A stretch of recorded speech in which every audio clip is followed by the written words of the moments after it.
하나님의 말씀은 요한계시록 17장 1절로부터 18절까지 말씀입니다. 신약성경 415쪽입니다. 요한계시록 17장 1절로부터 18절까지 말씀입니다. 교독하시겠습니다. 제가 먼저 읽겠습니다. 또 7 대접을 가진 7 천사 중 하나가 와서 내게 말하여 이르되 이리로 오라. 많은 물 위에 앉은 큰 음녀가 받을 심판을 내게 보이리라.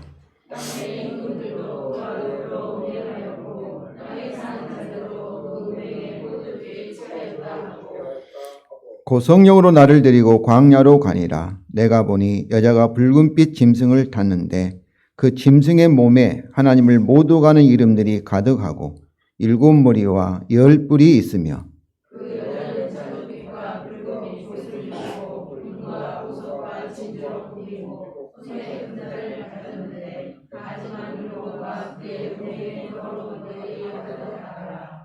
그의 이마에 이름이 기록되었으니 비밀이라 큰 바벨론이라 땅의 음녀들과 가증한 것들의 엄미라 하였더라.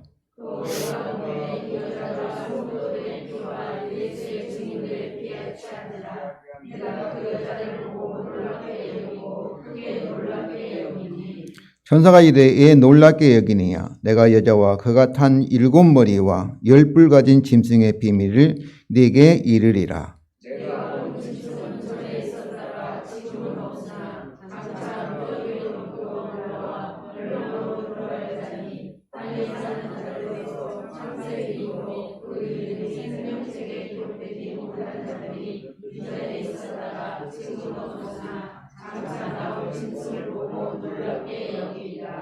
죄인은 뜻이 여기 있으니 그 7 머리는 여자가 앉은 7 산이요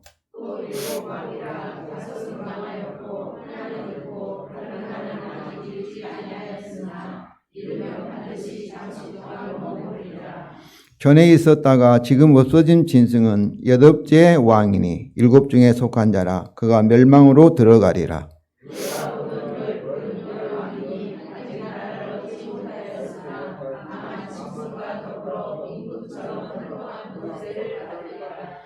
그들의 한 뜻을 가지고 자기의 능력과 권세를 짐승에게 주더라.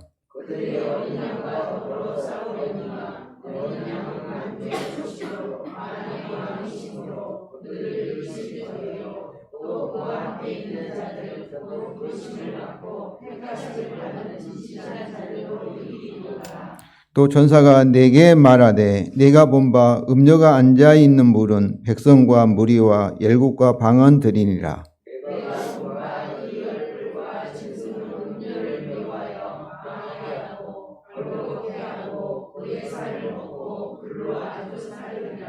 이는 하나님이 자기 뜻대로 할 마음을 그들에게 주사 한 뜻을 이루게 하시고 그들의 나라를 짐승에게 주게 하시되 하나님의 말씀이 응하기까지 하심이라.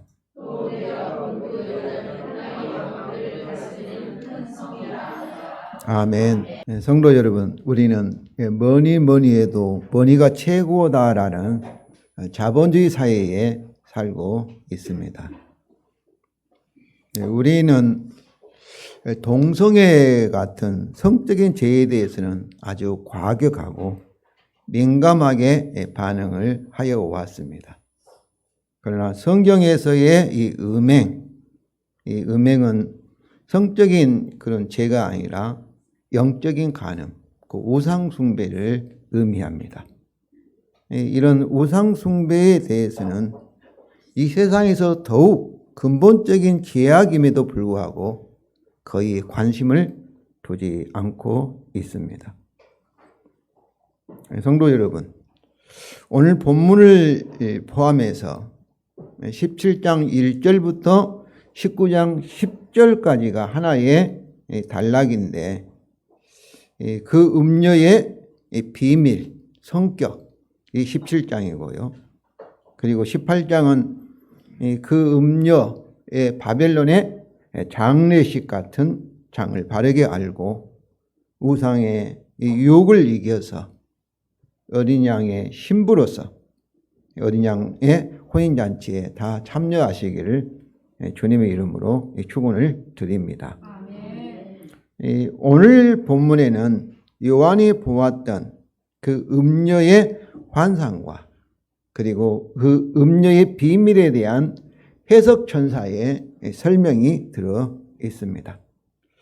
그런데 요한계시록에서 하나의 실체를 가리키는 여러 상징들이 있습니다. 예를 들면 교회를 모르피온 7촛대라든지 또 인침을 받은 14만 4천이라든지 또 셀 수 없는 흰옷 입은 물이라든지 그리고 또 어린 양의 신부 또 두 증인 그리고 거룩한 성 예루살렘 이와 같이 여러 가지 상징들이 하나의 하나님의 교회를 이렇게 의미하고 있습니다. 또 11장에 보면은 또 다른 큰 성, 곧 하나님의 두 증인이 증거하고 죽었다가 다시 살아난 그 성을 영적으로 소돔이라고도 하고 애굽이라고도 하고 그리고 그들이 주께서 십자가에 못 박히신 곳이 어디겠어요? 예루살렘이잖아요. 이렇게 세 장소로 표현하고 있습니다. 그러니까 그 성이 뭐겠어요? 그 성은 뭐를 가리켰어요? 예수님이 예루살렘에서 못 박혔는데 애굽에서 못 박힌 건 아니잖아요. 소돔도 아니잖아요. 근데 이 소돔과 애굽과 이 예수님이 못 박힌 예루살렘이 그 성은 하나님을 대적하는 세상으로 이렇게 생각한다면 예수님은 이 세상에서 못 박히신 거죠. 근데 이 소돔같이 악한 세상, 애굽같이 참으로 억압과 핍박이 있는 이 세상에서 그리고 거룩한 성이지만은 하나님의 부름을 받은 성이지만 구별됐지만은 그러나 오히려 반대로 좀 하나님이 보내신 하나님의 아들을 죽인 이 악한 세상 이렇게 하나의 세상의 적대적인 세상에 대해서 여러 이 관점에서 하나의 실체를 보기 때문에 여러 가지 상징들로 이렇게 나타내고 있습니다. 오늘 본문에서도 많은 물 위에 앉은 그 큰 음녀에서 그 큰 음녀는 앞에 정관사가 있습니다. 정관사가 있다는 것은 그 큰 음녀 말하면 요한 당시에 사람들은 그 큰 음녀가 무엇을 가리키고 있는지를 이미 잘 알고 있다는 의미입니다. 이미 그 큰 음녀하면 다 아는 거예요.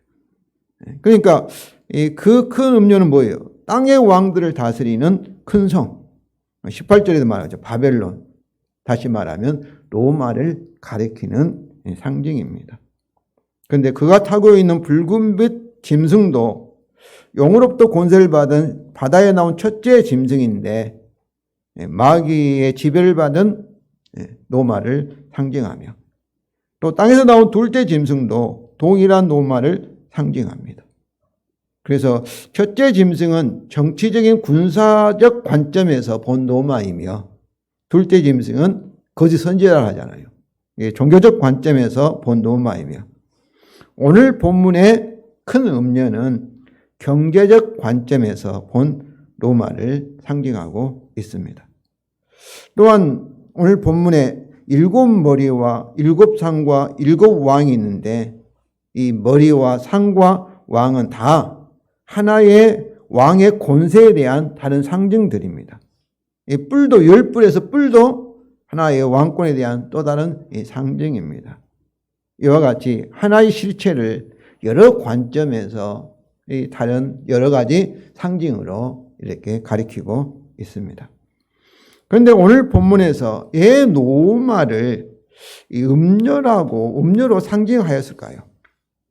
음녀는 하나님을 대적하는 인간 중심의 바벨의 세상 문명은 주님이 재림하실 때까지 항상 존재하며 음료와 같이 우리를 유혹하기 때문입니다. 당시 로마 제국은 이것을 상징하는 하나의 예일 뿐입니다. 그러니까 아시리아 시대에는 이 음료가 바벨론이 뭐겠어요? 누니에라는 성이 이 음료였고 오늘 우리 시대에도 이 음료, 이 세상에 음료 같은 이 세상에서 우리가 살고 있다는 것이죠. 그러므로 성도 여러분, 오늘날도 음료의 유혹과 그 짐승의 공포를 통한 작은 이 바벨론들이 우리 주위와 에서와 우리 마음의 깊은 곳에서 역사하고 있습니다. 바로 이것을 의식하면서 우리는 오늘 본문뿐만 아니라 우리 자신, 우리가 살고 있는 세상에 대해서 읽어가기 원합니다. 먼저 오늘 본문의 서막입니다. 1절부터 3절 전반절입니다. 우리 다 같이 읽겠습니다.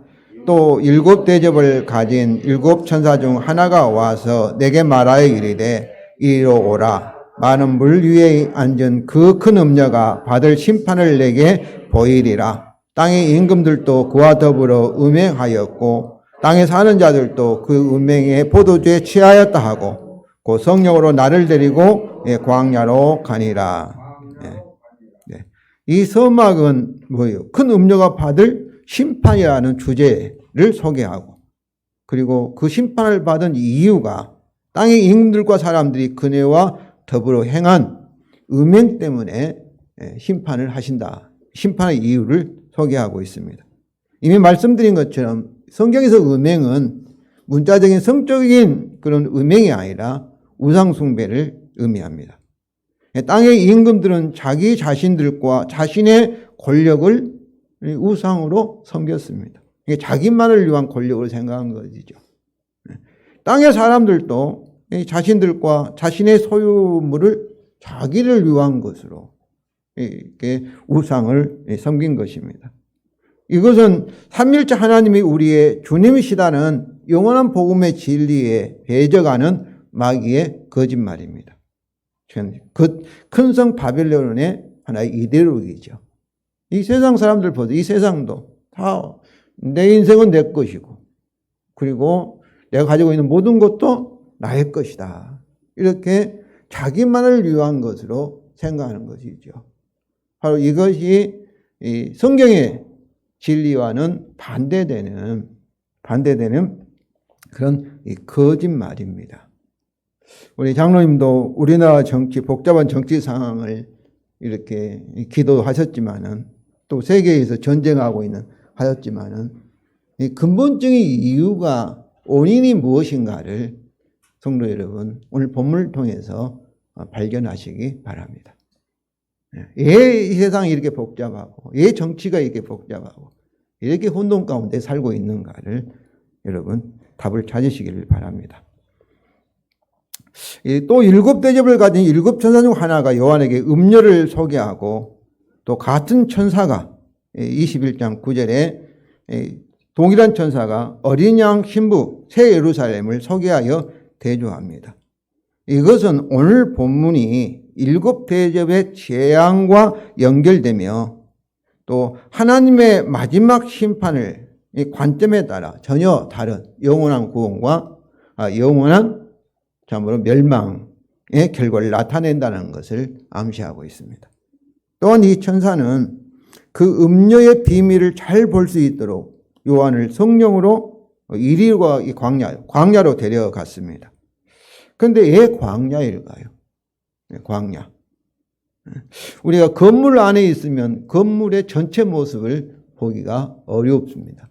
건물 밖에 나와야만 건물이 어떻게 생겼다는 것을 우리가 알 수 있죠.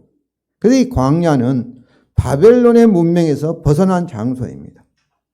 자신의 보호나 이 만족을 위하여는 거의 아무것도 존재하지 않는 장소이며, 오직 생존을 위해서 하늘만을 바라보는 장소입니다.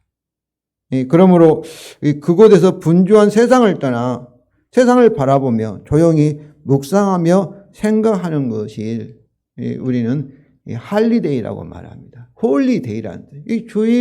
우리 주일을 지키는 것도 마찬가지죠. 일하는 일상을 멈추고 교회에 나와서 우리 자신을 보고 우리 살았던 세상을 바라보는 것이 그 광야인 것이죠. 그런데 우리가 여행을 떠난다, 할리데이 떠난다 하면은 우리 어떻게 생각하는 거예요? 막 즐기러 가는 거예요. 오히려 또 혼돈해서 즐기러 가고, 막 이리저리 가고 구경만 하는 그런 식으로 우리는 보내고 있습니다. 또 기도원에, 지금은 기도원도 많이 없어졌지만은, 기도원에 가면 어때요? 거기서도 그냥 쥐 하고 소리치고 기도만 하는 곳으로 생각합니다. 그러나 여기서 이 광야의 의미에서 기도는 기도만 하는 것이 아니라 기도와 함께 어때야 되세요?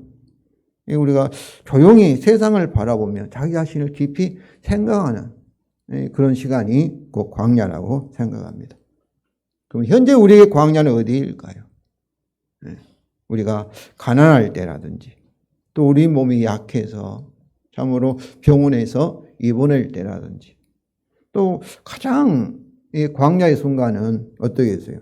이 세상을 떠나는 이 죽음의 순간이 그때는 모든 사람들이 자기 자신을 돌아보면 그때 가장 우리가 살아왔던 세상에 대한 이해가 가장 잘 이해할 수 있는 시간과 장소가 아닌가 생각합니다. 성도 여러분, 자주 여러분 광야에 나가서 음료의 세상을 바라보시기를 바랍니다. 두 번째로 요한이 보았던 여자와 짐승에 대한 환상입니다. 3절부터 6절이 우리 다 같이 읽겠습니다. 내가 보니 여자가 붉은 빛 짐승을 타는데 그 짐승의 몸에 하나님을 모독하는 이름들이 가득하고 7머리와 10뿔이 있으며 그 여자는 자줏빛과 붉은 빛 옷을 입고 금과 보석과 진주로 꾸미고 손에 금잔을 가졌는데 가정한 물건과 그의 음행에 더러운 것들이 가득하더라. 그의 이마에 이름이 기록되었으니 비밀이라 큰 바벨론이라 땅의 음료들과 가정한 것들의 엄이라 하였더라. 또 내가 보매 이 여자가 성도들의 피와 예수의 증인들의 피에 취한지라. 이렇게 여기서 이 짐승은 이 붉은빛 이 짐승은 이미 13장에서 말하고 있는 바다에서 나온 첫째 짐승과 같습니다. 그런데 이 머리가 7이고 10뿔을 가진 이 짐승인데 이것은 12장에서 큰 이 붉은 용 마귀도 7머리와 10뿔을 가진 이 용입니다. 마귀입니다. 그러니까 이 짐승은 어떤 짐승이에요? 마귀 형상을 가진 그런 이 짐승인데, 근데 이 짐승은 뭘 하는 거예요? 그 몸에 하나님을 모독하는 이름이 가는, 하나님을 대적하는 그런 이 적대하는 그런 짐승이죠. 근데 여기서 우리 주님은 어린 양은 머리가 7이 아닙니다. 머리가 하나이십니다. 그러나 7 면류관을 가졌고 7뿔을 가졌다는 것은 그만큼 큰 완전한 권세, 왕권을 가졌다는 그런 의미인데, 여러분 짐승 하나가 머리가 7이면 어떠겠어요? 그 괴물이죠. 머리가 2이어도 어떠겠어요? 혼자 살면은, 결혼하고 혼자 살면 싸움이 없습니다.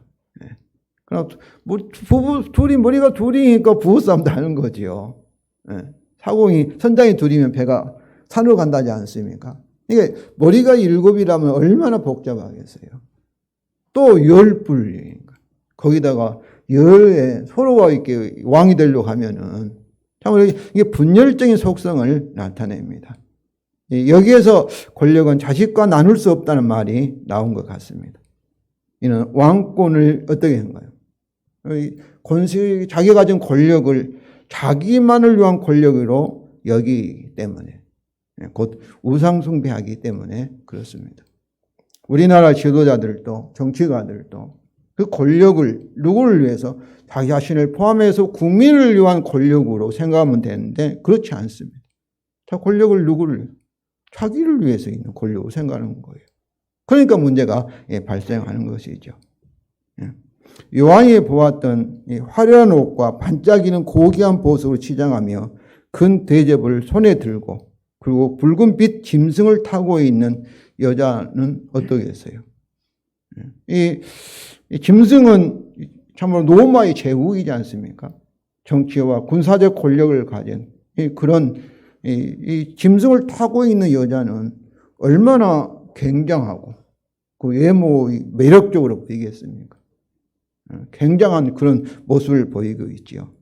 그런데 여기서 그녀가 화려한 옷과 금과 보석과 진주를 꾸미고 그 다음에 이렇게 참으로 금잔으로 사용하는 것은 잘못이 아닙니다. 왜냐하면은 21장에서 묘사하고 있는 어린 양의 신부인 새 예루살렘 성은 그녀보다도 이 음녀보다도 더 귀한 보석들로 꾸미고 있기 때문입니다. 그러면 이 여자의 문제는 무엇이겠습니까?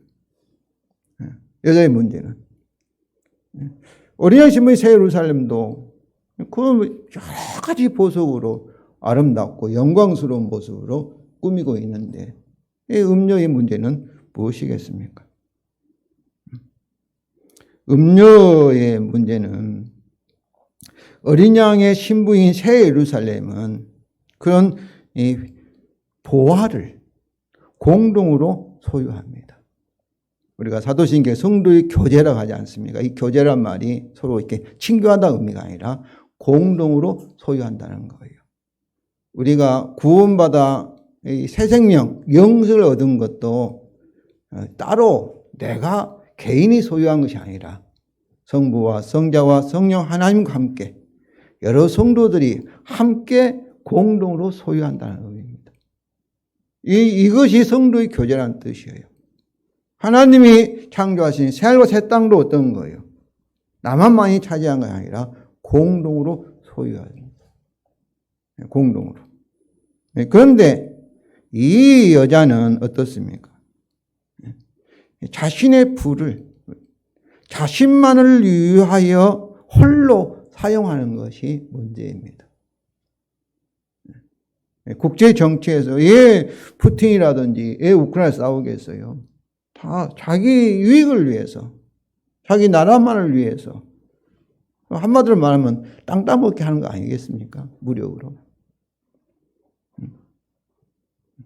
우리가 가진 이 재물이 문제가 아닙니다.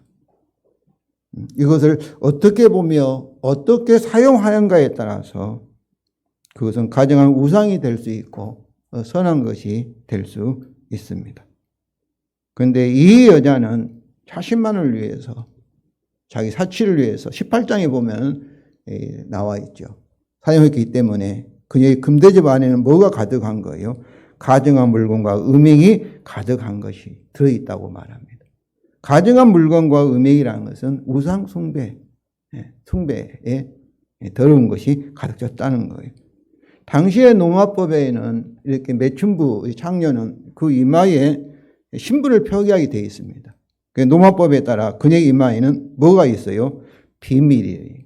또 큰 바벨론, 땅의 음녀들과 가증한 것들의 엄이라는 이름이 기록되어 있습니다.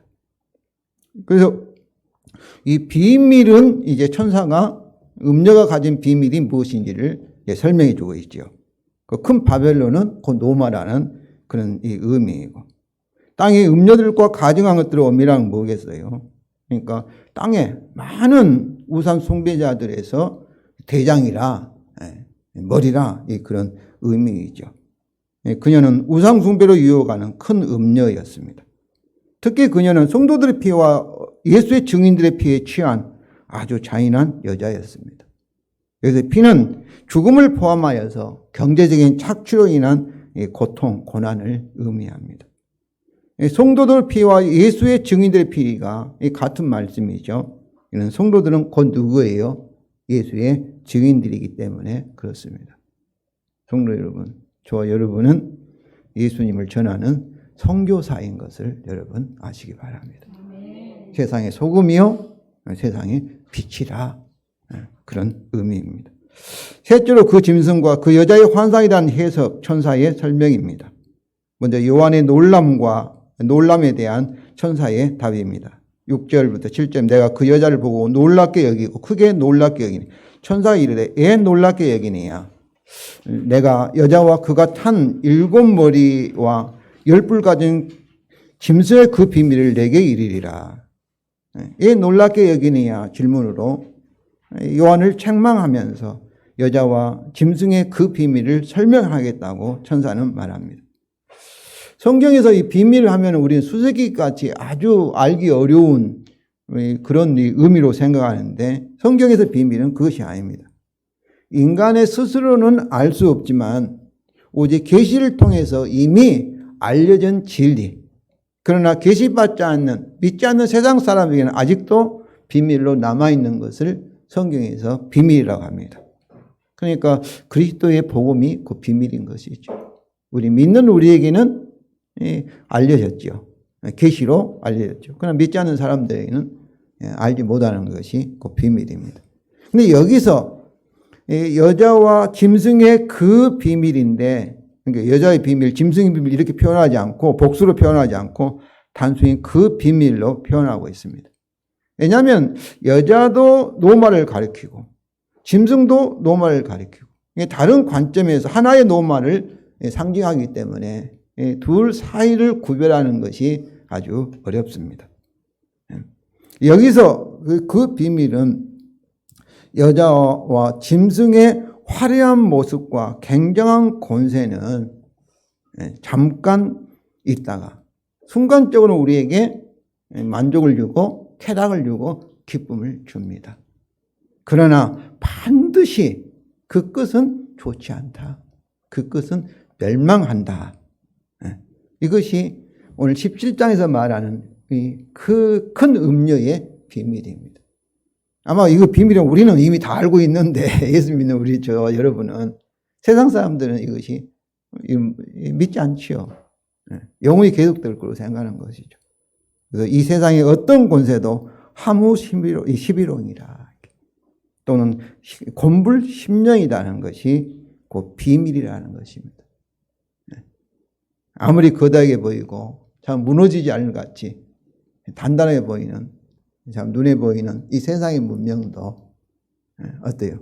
하나님의 말씀에 의하면은 그 끝은 하나님이 없는 이 세상의 거대한 문명 문화는 결국 무너진다. 성도 여러분, 이것이 천사의 설명에서 계속 반복되는 우리에게 계시된 진리, 그 비밀입니다. 둘째로 7머리와 10뿔 가진 빛 짐승에 대한 천사의 설명입니다.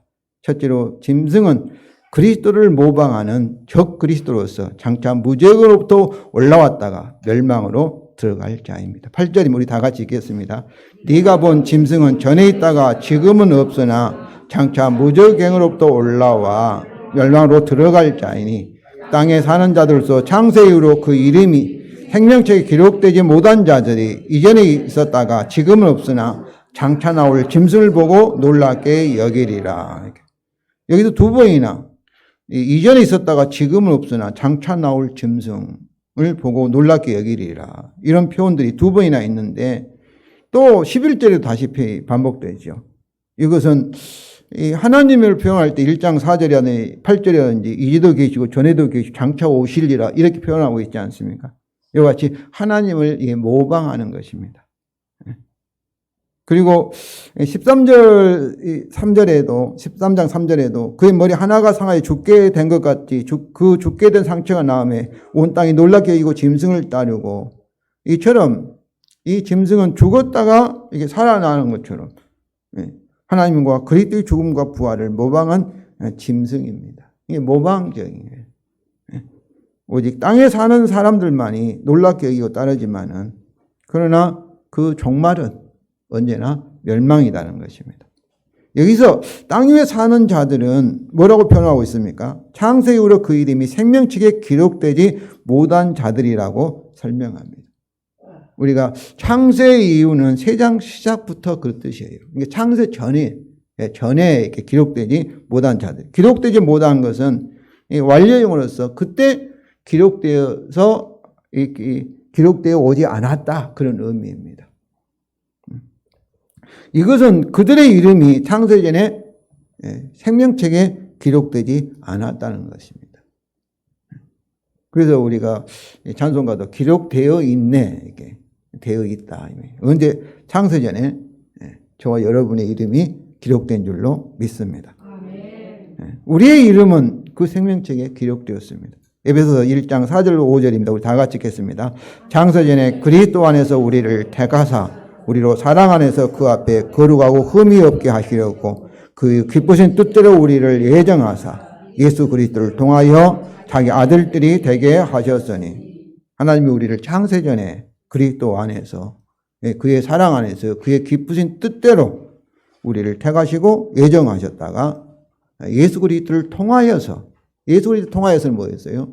예수 그리스도 십자가의 대속의 죽음을 통하여서 우리를 하나님 앞에 거룩하고 흠이 없는 아들들이 되게 하셨다는 것입니다. 그러니까 우리가 주님과 연합되고 언제 연합되었다는 거예요? 창세전에 그리스도 예수 안에서 저와 여러분이 연합된 줄로 믿습니다. 그러니까 전적으로 하나님의 은혜로 된 거예요. 하나님의 은혜로.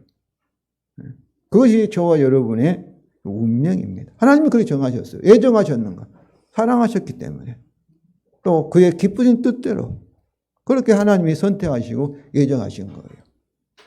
그러면서 우리가 죄인인데, 그러니까 자기 아들의 십자가의 대속의 죽음을 심판을 통해서 마지막 심판을 통하여서 우리가 하나님 앞에 흠도 없고 점도 없고 거룩하고 의로운 하나님의 아들이 되었음을 믿으시기 바랍니다. 현재 우리가 죄를 져요. 부족해요. 그러나 하나님이 우리를 보실 때는 어떻게 본 거예요? 예수 그리스도 안에서 흠도 없고 점도 없고 우리를 완전한 의로운 자로 보고 계심을 여러분 믿으시기를 바랍니다. 우리의 이름이 어디에 기록되어 있어요? 생명책에. 그래서 저와 여러분은 하늘에 속한 사람인 것을 아시기 바랍니다. 둘째로 장차 무저갱으로부터 올라올 짐승은 여기서 한동안 잠깐 세상의 모든 왕의 능력과 권세를 소유하다가 결국 멸망으로 들어갈 자입니다.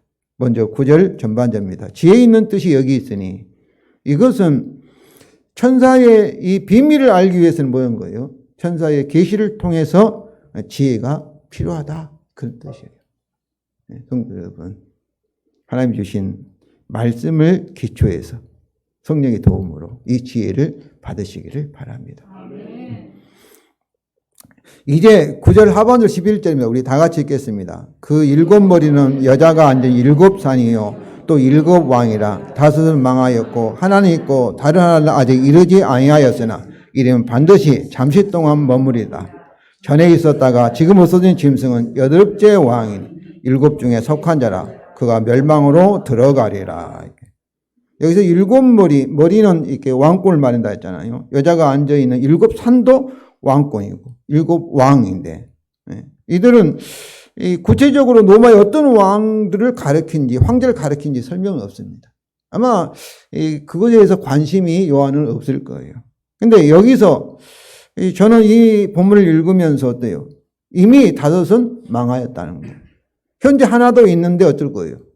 일곱째가 오면 망할 것이고 그리고 일곱째도 어떤 거예요? 잠시 머무르다가 망할 것을 말하고 있습니다. 그러므로 일곱 머리 산 왕에서 아마 일곱은 상징 숫자라서 애형적으로는 하나님의 권세와 같이 그들은 완전한 왕권으로 보이지만은 그들은 서로 분열하며 그리고 잠깐 있다가 사라진다는 것입니다. 특별히 여덟째 왕이 있는데 예수의 이름이 게마트리아로 계산한 숫자가 888입니다. 짐승은 이렇게 마귀는 666이라 하지 않습니까? 그런데 예수님이 한 주에 8번째 날에 부활하셨고 또 우리가 이 주일이 언제입니까? 한 주에 8번째 날이 우리 주일입니다. 그러니까 이 8이라는 숫자는 예수 그리스도를 이렇게 가리키는 거예요. 그런데 이 짐승이 8째 왕이라는 것도 그리스도를 모방하는 것이죠. 전에 있었다가 지금 없어진데 장차 무저갱에 나올 것은 그리스도의 죽음과 부활을 모방하는 적그리스도인 것이죠. 또한 8째 왕인 그 짐승이 7왕 중에 속한 자라 하여서 그러니까 논리적으로는 안 맞죠. 8째면 8째지 어떻게 또 그 전에 7째 안에 들어간다고 이렇게 얘기할 수 있겠어요? 이것은 계시를 통하지 않고는 성부와 성자와 성령 하나님은 삼위일체 세 부이면서 동시에 한 부인 것을 우리 인간의 머리는 알 수 없잖아요.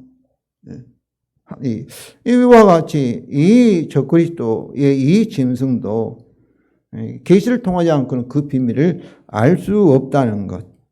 다시 말하면 삼위일체 하나님의 신비를 모방합니다.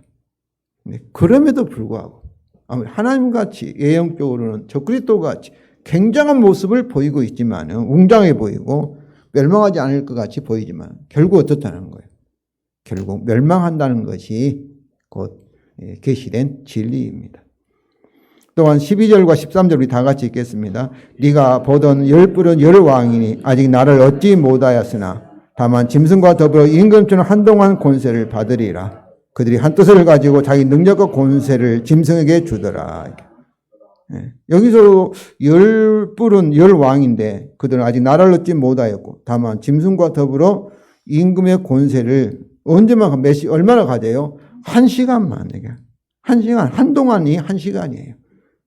그러니까 아주 짧은 순간을 받을 것이며 그리고 그들의 능력 권세를 짐승에 주고자 하는 한 뜻을 가지고 있는데 여기서도 그들의 권세는 잠깐이며 짐승과 함께 멸망한다는 것이 곧 암시되어 있습니다. 이것이 비밀이에요.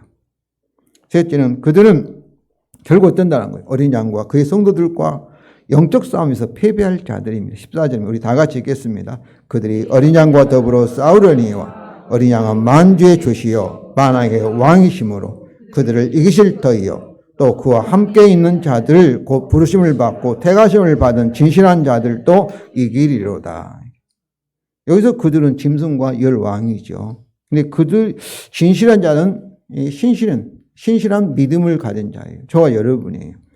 그런데 그들이 어린 양과 더불어 싸우려고 바로 이 열왕이 한 뜻으로 짐승과 연합을 하는 목적입니다. 그런데 이 종말론적 전쟁은 여섯째 나팔 재앙에 이미 언급되었으며 그 전쟁의 모습과 결과는 19장 11절부터 21절에서 구체적으로 설명되고 있습니다. 그런데 어린 양이 그들을 이기는 이유가 뭐예요? 만주의 주이시요 만왕의 왕이시기 때문에 그렇습니다. 그런데 어린 양이 어떻게 만주의 주와 만왕 왕이 되었을까요? 그의 죽음과 부활과 승천을 통하여 만유의 주와 만왕 왕이 되신 것입니다. 그러니까 우리가 하나님의 복음일 때 예수님의 십자가만이 중요한 건 아니에요. 우리는 자꾸 십자가만을 생각하는데 나를 위해 죽으셨다 생각하는데 부활과 성천과 하나님 보좌 우편에 앉으심은 뭐예요? 만왕의 왕이 되시고 만주의 주가 되셨습니다. 그러니까 이 복음을 안다면은 예수님이 나를 위해서 내 죄 대신해서 하나님의 영원한 심판을 받으셨다는 것뿐만 아니라 그 결과로서 이제 내 인생에 내가 주인이 아니고 누가 주인인 거예요. 바로 예수님이 나를 위해 죽으셨다. 부활하신 주님이 바로 우리의 머리가 되시고 우리의 왕이 되시고 우리의 주가 되신다는 것이 복음의 진리임을 아시기 바랍니다. 그러므로 복음을 안다면 믿는다면 이제 누구든지 자기를 위하여 사는 자가 없고 자기를 위하여 죽는 자가 없다. 이것이 복음이 우리에게 가르쳐주는 진리입니다. 이렇게 말한다 해서 그러면 우리가 100% 그렇게 산다는 거 아니죠. 아직도 우리 육신을 가지고 있기 때문에 그렇게 살지 못하지만 그러나 복음의 진리는 내 인생이 내 것이 아니고 세상에 있는 것이 다 누구 것이에요? 주님 것. 근데 어떻게 보면 너무나 단순한 진리죠. 왜 주님의 것이겠어요? 바로 하나님께서 이 세상을 다 창조했기 때문에 만드셨기 때문에 이 세상은 누구 거예요? 하나님의 것이죠. 근데 죄는 마귀는 그것을 부인하게 하고 우리로 하여금 눈에 보이는 거 다 네 것이다. 이렇게. 그렇게 우리를 이 음료로서 우리를 속이고 있는 것이죠. 그런데 복음의 진리는 다시 우리를 창조의 상태, 에덴 동산으로 돌아가게 해서 이 세상이 누구 거예요? 주님의 것이다. 이렇게. 내 인생도 죽음의 것이다. 성도 여러분, 그때 우리는 어떻게 했어요? 그때 우리가 만족하고 행복합니다. 서로 내 것이라고 움켜질 때 이 세상이 지금도 우리가 보고 있지 않습니까? 정치판을 보고 있지 않습니까? 아웅당하고 싸우고 만족하지 못하고. 근데 그 결과는 그 우상숭배는 어떻게 했어요? 반드시 멸망으로 끝난다는 것입니다. 그런데 그와 함께 있는 자들이 누구 있어요? 바로 어린 양과 함께 있는 자들이 바로 그리스도 안에 있는 저와 여러분인 줄로 믿습니다. 어떻게 여로왕과 그 짐승을 이길까요? 어떻게 세상을 이길 수 있을까요? 그의 십자가와 부활로 이미 승리하신 어린 양과 그의 복음을 오직 믿음으로입니다. 성도 여러분, 믿음의 선한 싸움인 줄로 믿습니다. 싸움은 안 좋은 거예요, 전쟁은. 근데 왜 이 싸움이 선하냐면은 승리가 보장되어 있기 때문에 그렇습니다. 그 12장 11절입니다. 우리 형제들이 어린 양 피와 자기들이 증언하는 말씀으로서 그를 이겼으니 그들은 죽기까지 자기 생명을 아끼지 아니하였도다. 성도 여러분, 믿음으로, 복음의 진리를 믿음으로 세상을 이기시기를 바랍니다. 마귀도 마찬가지예요. 마귀도 믿음으로, 복음의 진리로, 믿음으로 마귀를 축사하시기 바랍니다. 이제 마지막으로 음녀의 멸망에 대한 설명입니다. 16절 17절 우리 다 같이 읽겠습니다. 네가 본 바 이 열불과 짐승은 음녀를 미워하여 망하게 하고 벌거벗게 하고 그의 살을 먹고 불로 아주 사르리라. 이는 하나님이 자기 뜻대로 할 마음을 그들에게 주사 한 뜻을 이루게 하시고 그들 나라를 그 짐승에 주게 하시되 하나님의 말씀이 응하기까지 하심이라. 그러니까 이 세상에 하나님 심판은 직접적인 심판과 간접적인 심판을 말씀을 드렸습니다. 이것은 하나님의 간접적인 심판입니다. 그들 사이에 분열이 일어나게 하여 스스로 멸망하게 하는 것입니다. 우리나라로 보자 전에는 한편이었다가 이제는 어때요? 서로 갈라져서 서로 원수된 그런 경우를 보지 않습니까? 왜 그러겠어요? 다 자기 중심으로 보기 때문에 그렇습니다. 그때는 우리 이익을 위해서, 공동 이익을 위해서 우리가 싸웠지만 반드시 자기 중심으로 싸우면 나중에는 갈라지게 돼 있어요. 분열하게 돼 있어요. 근데 그 이유는 왜 하는가? 17절인데 이것은 하나님께서 배후에서 그들을 자기 뜻대로 할 마음을 준 거예요. 자기 뜻대로 할 마음을 줘서 그들에게 어때요? 서로 합치기도 하고 원수되기도 하고 그래서 스스로 분열되어 가지고 서로 멸망하게 하는 것이죠. 성도 여러분, 오늘 본문을 통해서 짐승과 음녀의 성격과 비밀과 잠깐 있다가 결국은 멸망하는 것이 그들의 비밀이라는 것을 우리가 알게 되었습니다. 현재도 마귀는 그의 짐승을 통한 공포심, 두려움과 또 음녀를 통한 유혹으로 우리를 공격하고 있습니다. 그들의 활동을 잘 분별하시어 복음의 전신갑주를 입고 주 안에서 그들을 대적하시기를 바랍니다. 특히 교회 안에서도 두아디라 교회의 이세벨 같은 음녀의 유혹으로 음행이 있을 수 있습니다. 교회 안에서도. 예루살렘, 거룩한 성 예루살렘도 하나님 아들을 죽이는 장소가 되어 버렸지 않습니까? 성도 여러분, 뭐니 해도 뭐니가 최고입니다. 그러나 이 세상에서 아주 선한 것들도 아주 좋은 것들도 우리가 우상이 될 수 있습니다. 저는 미국이 참으로 동맹을 맺는 것 저는 절대 찬성하고 미군이 철수하는 것을 반대합니다. 거의 우리나라의 한 몇몇 한 1%나 제하고 99%는 미국이 우리의 주둔하는 것을 반대할 사람이 없다고 생각합니다. 그러나 하나님보다 미국을 더 의지하면 그게 뭐예요? 그것이 우상이 되어버리는 거죠. 참으로 유대 이스라엘이 아수리아를 의지하고 바벨론을 의지하고 애굽의 제국을 의지할 때 하나님 선지자를 통해서 그것이 우상 숭배라고 운명이라고 그렇게 책망했지 않습니까? 우리가 참으로 미국과 좋은 관계를 갖고 정치적으로나 예계적으로 하는 것도 중요하지만 우리의 마음 중심에는 하나님보다 다른 것을 의지한다든지 하나님보다 다른 것을 사랑하면 그것이 뭐예요? 그것이 우상 숭배입니다. 그렇습니다. 우리는 하나님과 아무리 저 세상에 필요한 재물을 어때요? 겸하여 섬길 수 없기 때문입니다. 성도 여러분, 음녀의 유혹에 넘어가 우상 숭배하지 않도록 각별히 조심하시기를 주님 이름으로 부탁을 드립니다.